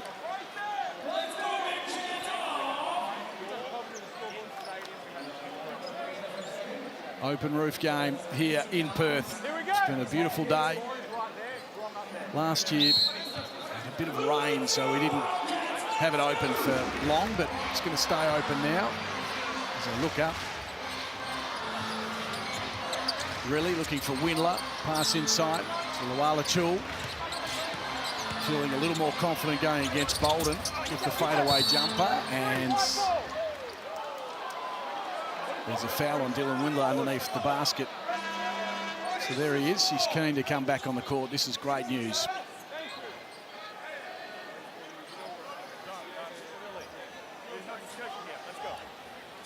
Comes back on with, as I said, 17 points. He's got the 9 rebounds as well. His Greeter was terrific in the first half. His aggression had the team rolling, and then the hands were good against Blanchfield's.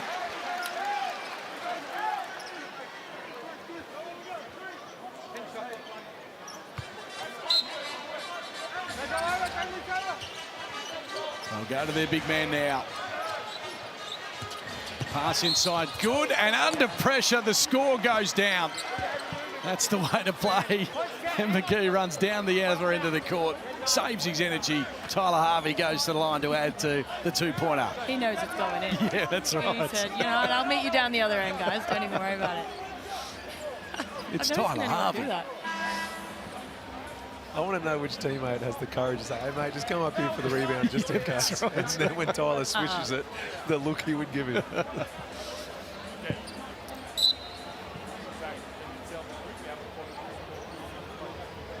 It's an issue with the score, apparently.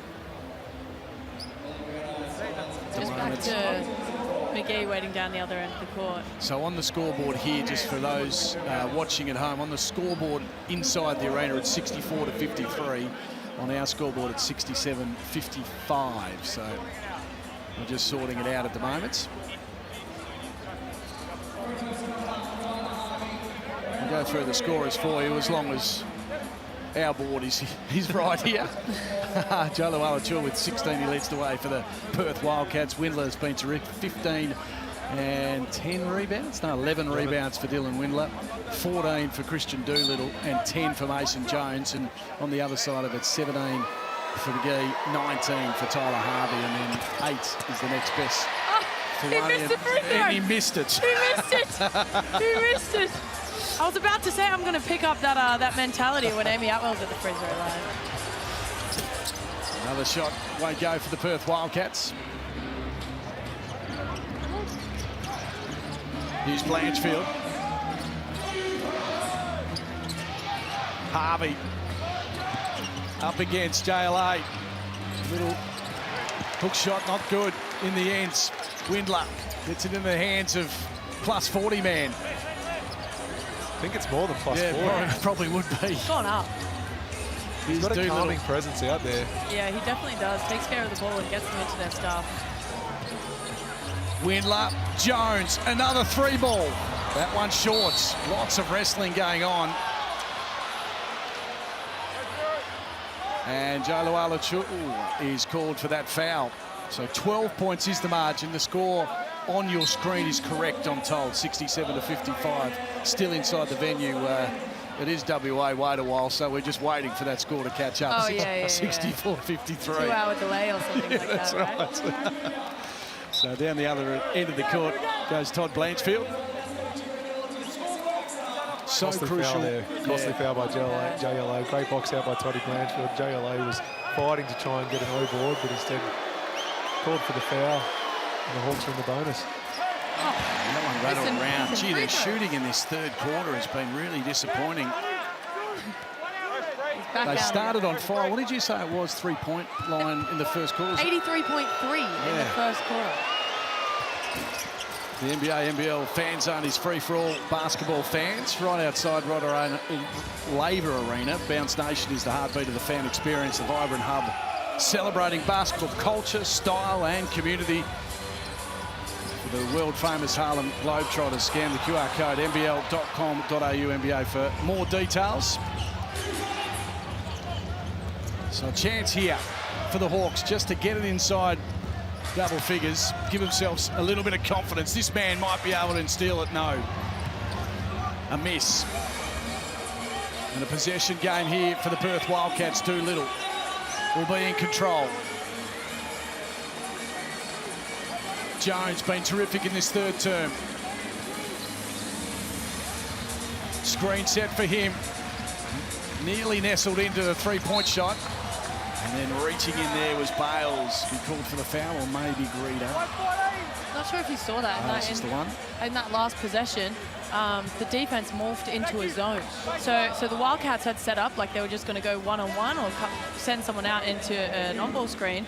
But Tatum's made the call from the sideline to morph them into a zone. So then they're all out of whack. So 5 seconds remaining before three-quarter time. Still in possession of the Perth Wildcats. Doolittle. Here's Jones, has to shoot it. No, decides to pass it off. That one won't go. An impressive third term for the Perth Wildcats. Changed things up and got the reward.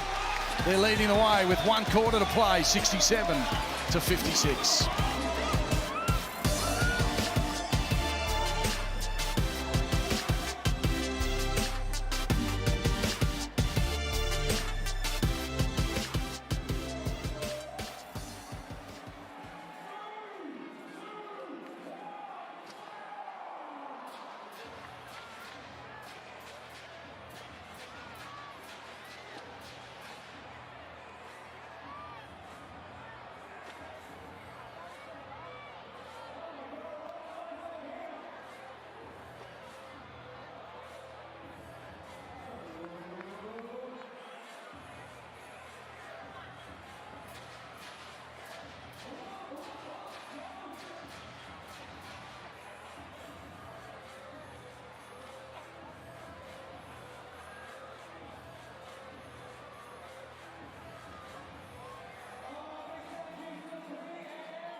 Welcome to Perth, folks. Great to have your company. Hungry Jack's rookie round has kicked off and we've got the open roof. Doesn't that look spectacular? All those massive buildings around Perth.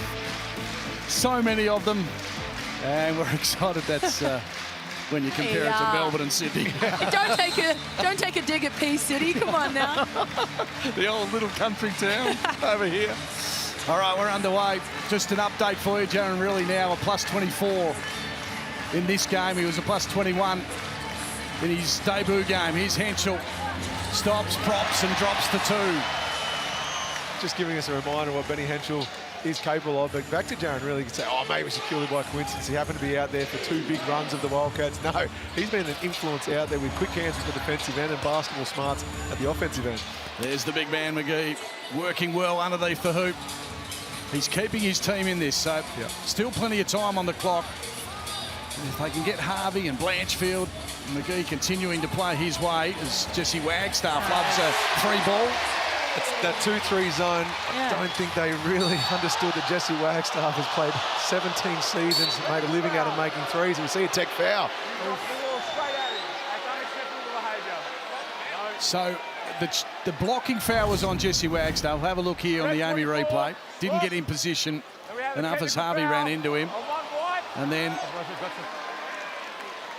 just afterwards, did he just throw the ball back at Jess? Just dropped it on him? A stare down. A stare down, was it? And a tech foul on Tyler Harvey.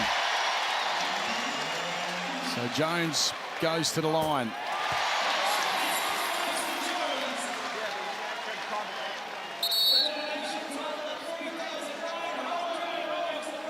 So we're out to 15 now. This is a big advantage for Perth. The reigning champs got some work to do. Screen comes for him. McGee. In the key goes the pass. Blanchfield, good option. Can't make it lands. They're getting some good looks, like some open looks, and just not finding the bottom of the net. But I mean, if I was McGee, I'm not turning down that. No. Like that shot in that situation, you're that close to the basket, you've got the mismatch you want. Like I get kicking it out for the open three, but not with this time and score. 5 on the shot clock, pass is good. Doolittle decides to put it on the floor and then just ease his way towards the basket, just a little closer to make it easier. Dangerous signs now for the Hawks. Such an impressive start to the game. They've battled since quarter time, and that pass just a little quick. Kawani. A few too many turnovers.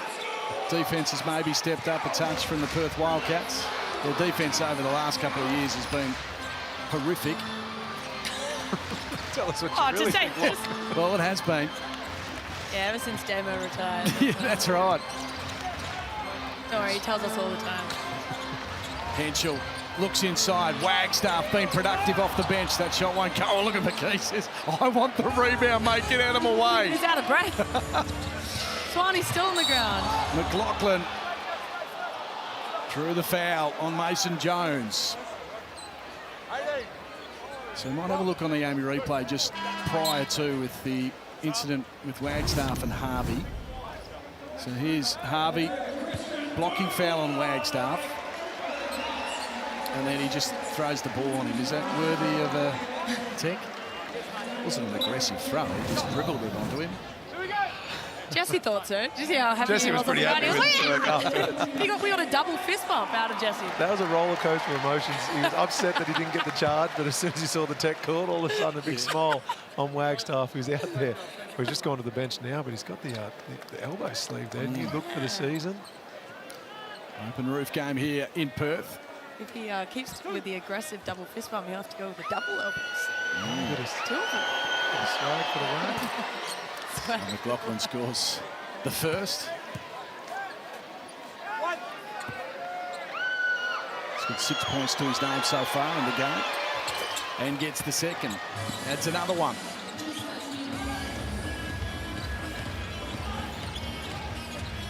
Margin of 15.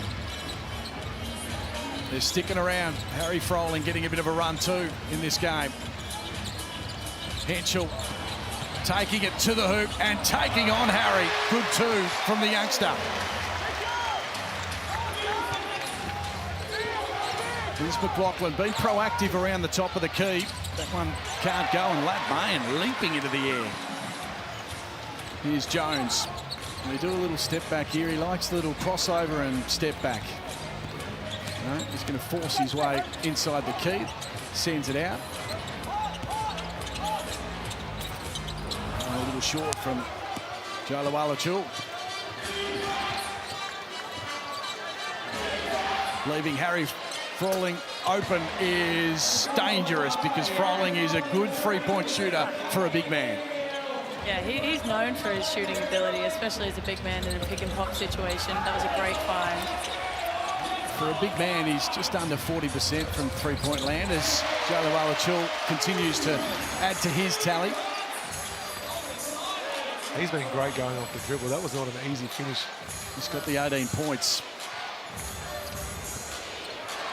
Here's Harvey.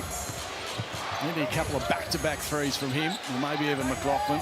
That man in his face, and he's been quite aggressive, hasn't he? He's drawn a few fouls as he's made his way towards the hoop. He knows, obviously, there's a little bit of pressure on him, and he needs to stand up, especially when the results like this at the moment. He's been aggressive, but I want to see a bit more ball movement before we see him getting onto the ring. And I want to see Tyler Harvey getting some pick and roll situations, getting some pin down screens, whatever it takes to try and free up an open look for him. Because when he got going in that first half, there was no stopping him. He's just quieting down that little bit. I want to see him take the game over, especially whilst McGee is out of it.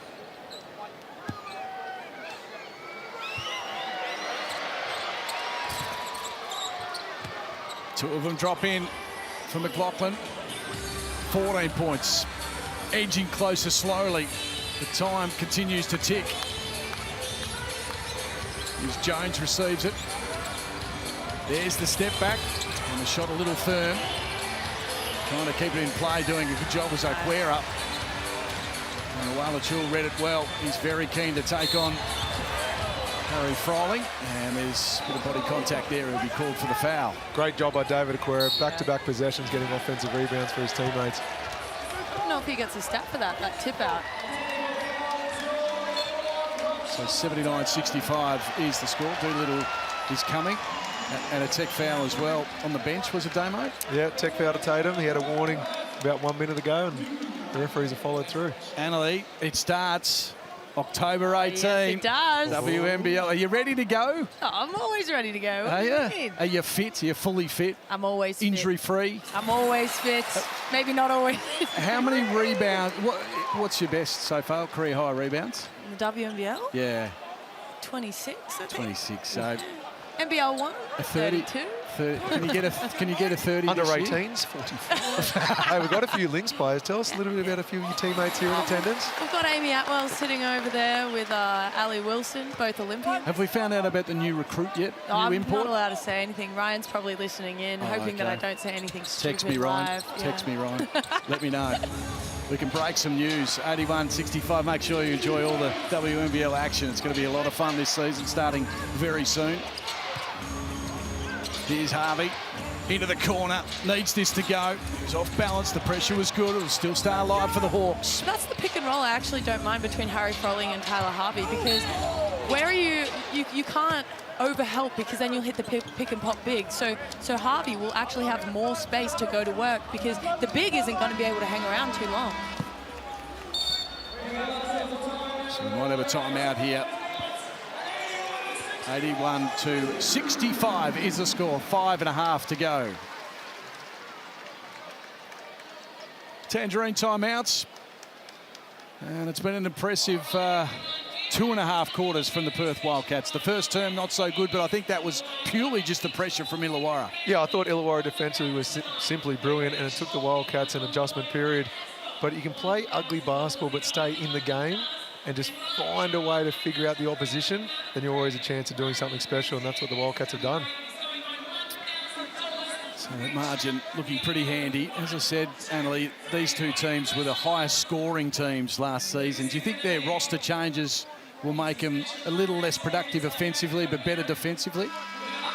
Look, it definitely seems like Illawarra were on track to be more defensively minded, but now you see Perth holding a very good offensive team to just 65 at this point in time. I think the league is so close that it's going to be anyone at any given time.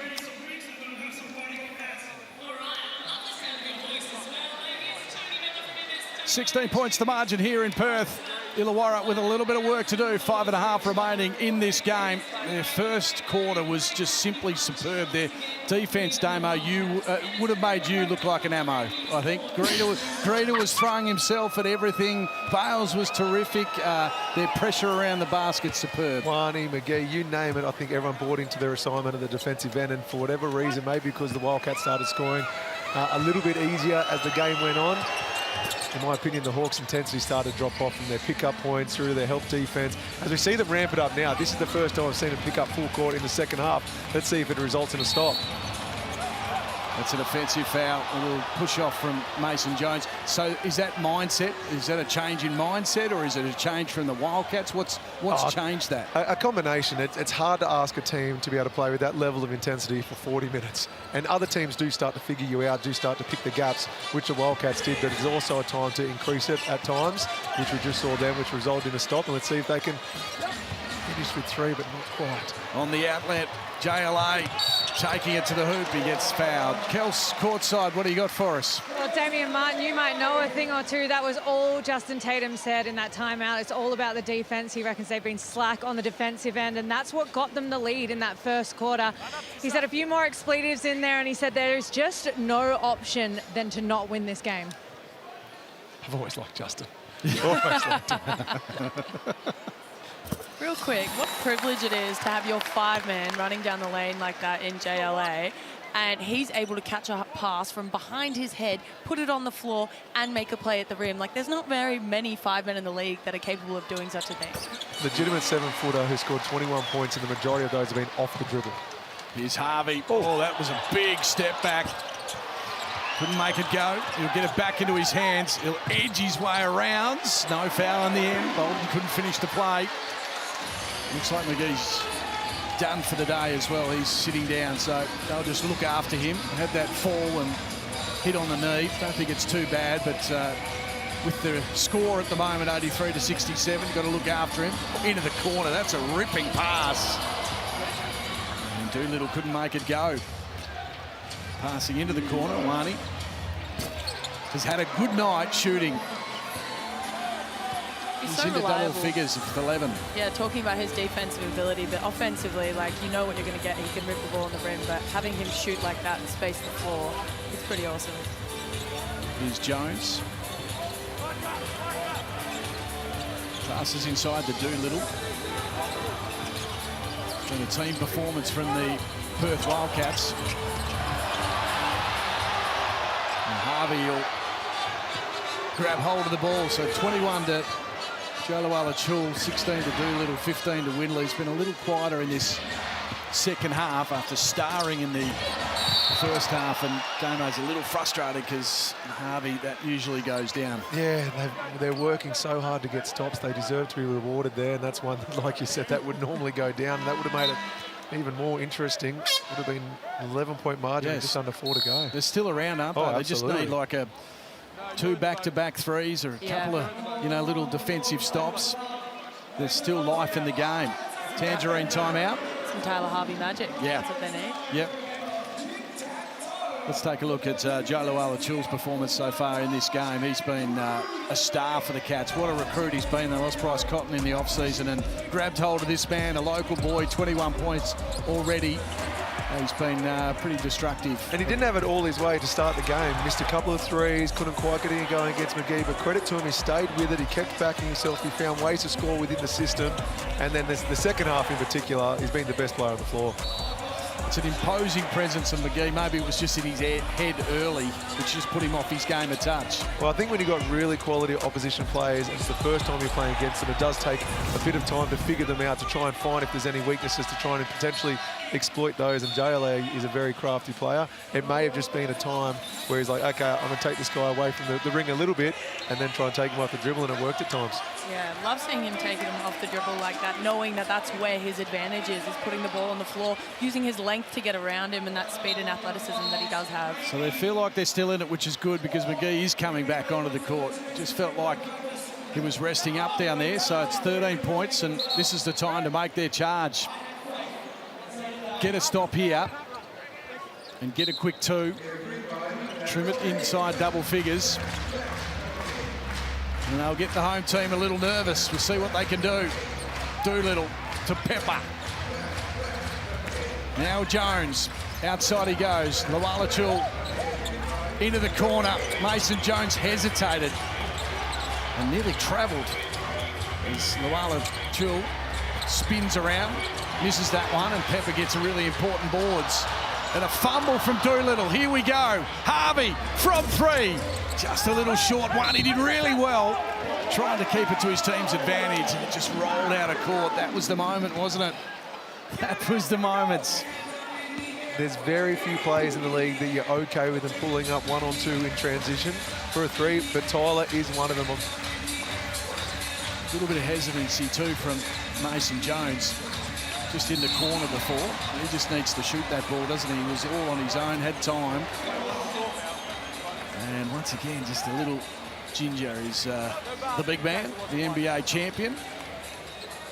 Bit of knee-to-knee contact. Had a tough night at the office. Yeah, those are the worst. And when you cop a knee to your knee. He's got a double-double tonight, 19 points and 11 rebounds. Going to need some ice afterwards. Oh, it's late. It's past my bedtime. Oh, you knew that was bad as it was coming out of your mouth. I'd follow through with it. You do a cross at half-time of the other game with sunglasses on. Now you're cracking dad jokes. Hey. There was nothing wrong with our Sonny. We made it cool, man. We made it cool. You guys changed. Lucky on the serious one here is McLaughlin to Froling inside the key. McGee up against Doolittle. Lots of hands in there. And he'll get fouled by one of the two. And it'll be Mason Jones called for that one.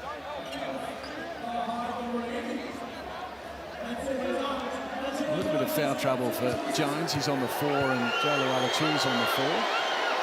You mentioned before Mason Jones looking a little bit hesitant when he had that open look.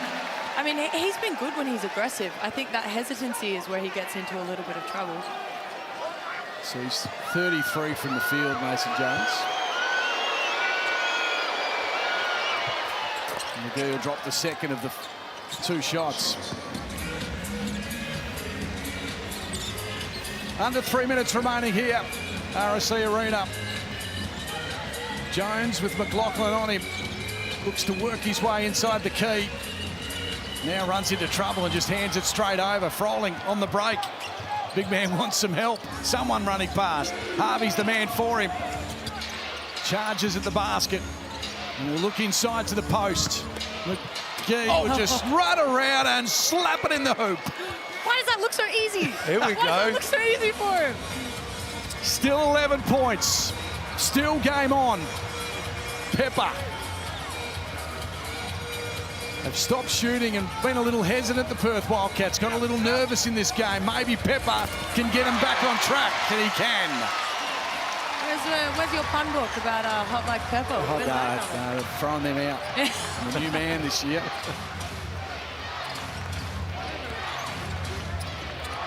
Harvey, once again, looking for some help. Froling. McLaughlin. Running into Doolittle and still scoring though. Had a couple of goes at it. He's out to 13 points. Bit of a circus shot there. 12 points to margin still. Minute 30. It'd have to be perfect now from Illawarra. Quick pass to Wani. Down the court he goes. Big Has with another 2. Now the nerves creep in. 10 points to margin. Cats have stopped Doolittle, have sent one into the ground, and Harry Froling's grabbed hold of Dylan Windler.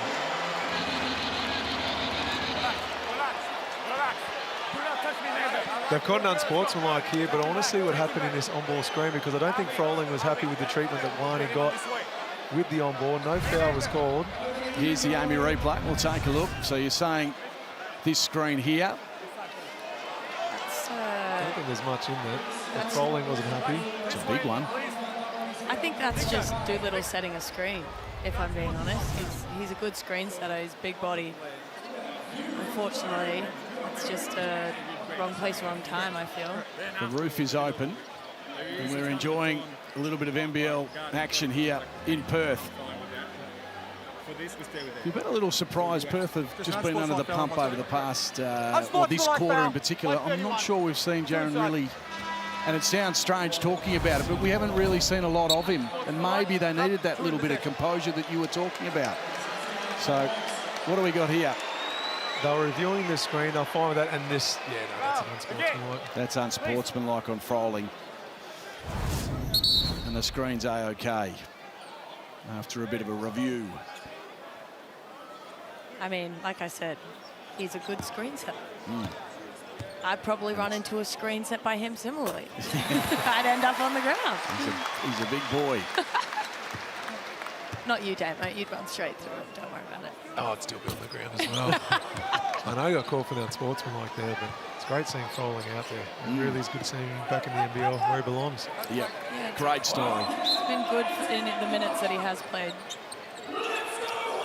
Made his return. I think he nailed the big three-pointer in his first real possession. Falling over is Mason Jones. I reckon he just slipped on that occasion. He popped one on the head, is the call. 2 shots for Mason Jones.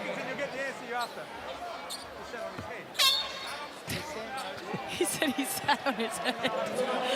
Wait a little bit, you'll get the answer that you want. He sat on him. So a little over a minute remaining, and we've got a coach's challenge. I really think this might work for Justin Tatum. I reckon he slipped. Yeah, but if he slips and still sits on him, it's still a sit, no? An accidental foul is still a foul. We'll have a look here. You can assess. There's a little bit of a fend off. There's not much else you could do. Yeah, but it's still a foul, right? Am I wrong here? Well, we're about to find out. Watch me be wrong. This is why my coach would never give me a coach's challenge. He wouldn't trust you. No. Sorry, Ryan. So 88-77. The leaning over right at the end might be his undoing. I don't know if sitting on the head's the correct explanation. Gave the giggles to Annalee. It was funny. What do you mean? Like, obviously it's a foul if you sit on him, but he didn't.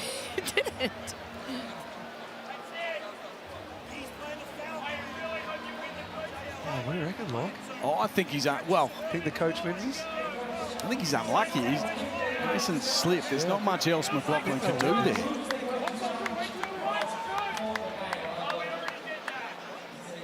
So the score's 88-77. We await.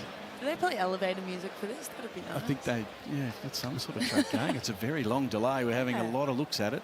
Maybe they're just as perplexed as we are. Yeah. Don't feel so bad. There's Luke Jackson in the background behind Justin Tatum. Hell of a footballer. Superstar. And it is successful. Whoa, whoa. Thank you very much. Yeah. You guys don't need to come next week. I'll look after it all. You can do it by yourself. There's Lukey Jackson, star Fremantle Docker.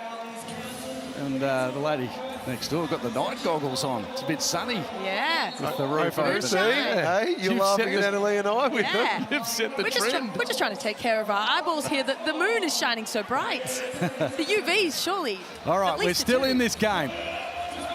11 points.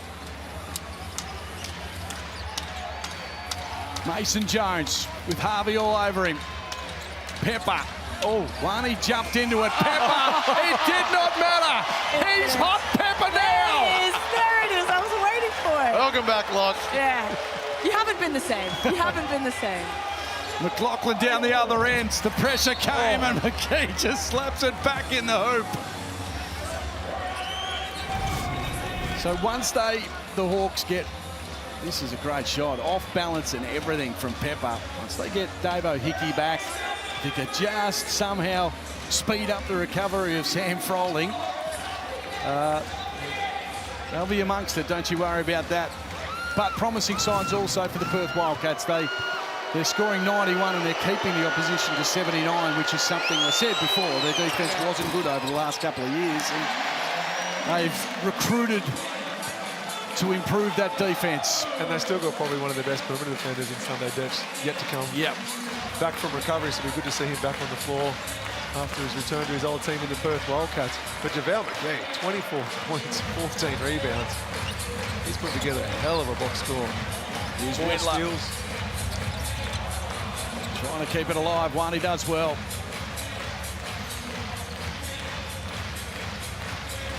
Here's Harvey ticking away to the end of the game. McGee is just making this game look so easy.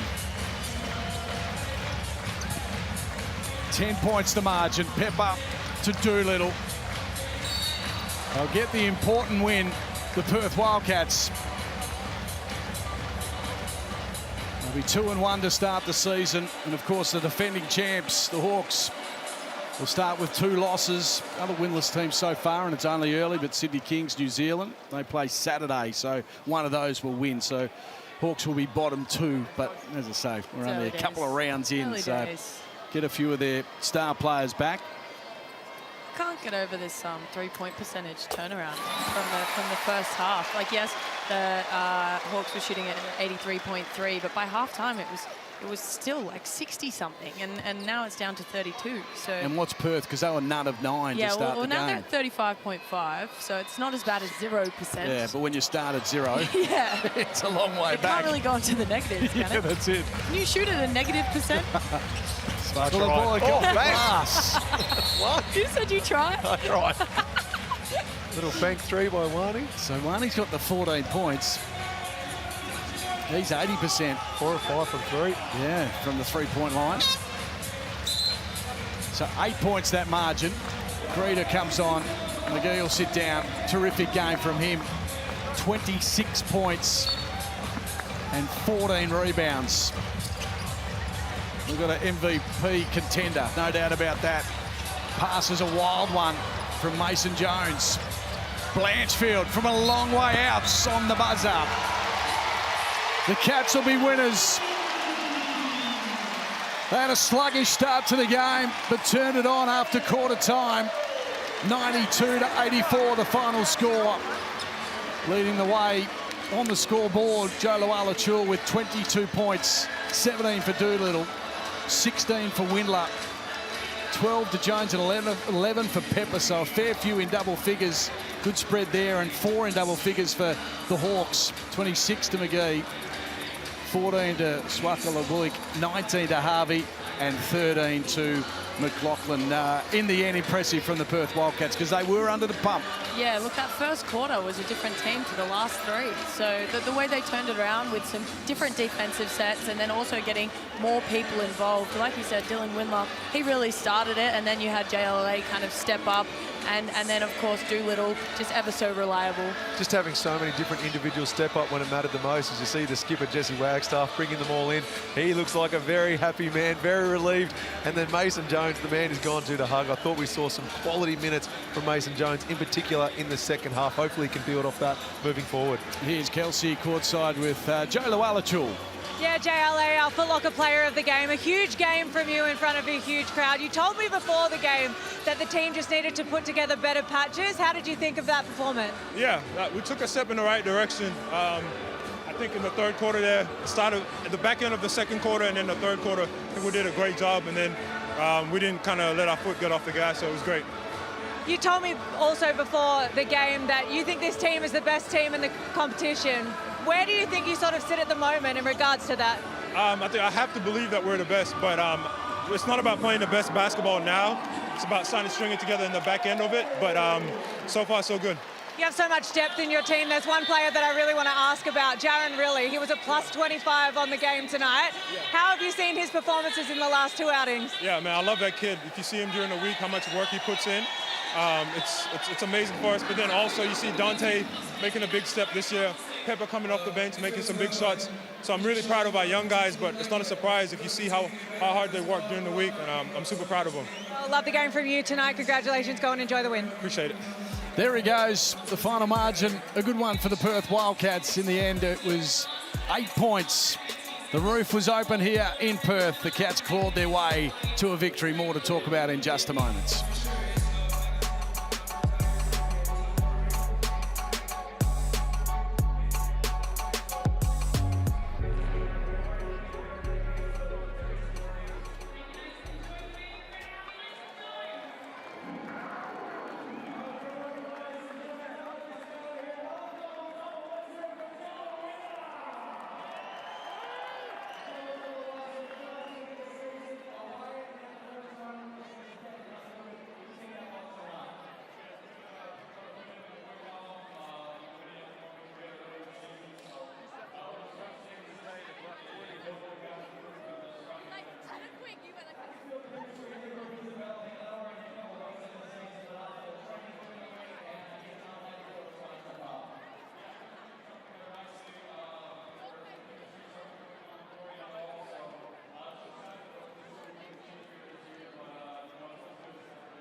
fair to say it was an unusual game of basketball. In the end, the Perth Wildcats got the Chockies. 92-84 was the final score. Sum that up for me, because I'm not sure where Perth got on top and how they got on top and what happened to Illawarra. Well, you could hear it in our voices when we had to come to the realisation that the Wildcats were going into half-time somehow in the lead, despite the Hawks probably being the better team for 16 of the first 20 minutes. And then in the second half, I thought the Wildcats picked it up defensively. I thought different individuals stepped up, none better than JLA. But you look at the numbers, and it doesn't necessarily all favour the Wildcats. It's just that when the game mattered the most, I thought they had multiple contributors. What about you, Annalie, as we quickly sum up before we talk about tomorrow's big game? Look at the tale of two games. I mean, both teams came out and gave their performances, but really it was this man, JLA and Windler, that I thought made the difference in the end. Mitsubishi Motors ladder. Let's take a look. As you can see on the Mitsubishi Motors ladder, it is the Perth Wildcats sitting in third position. The Sixers look the goods. They've got a bloke called Bryce Cotton. He's not he bad. plays pretty well. He certainly bad does. at all. United and the Pelicans tomorrow night. It's going to be an absolute ripper. Make sure you join us. In the end, it was the Perth Wildcats winners here. 92-84 over the Hawks. Big season coming, and make sure you check out the big game tomorrow. United, Pelicans, and then the Phoenix and Pelicans on Sunday. Thanks for your company.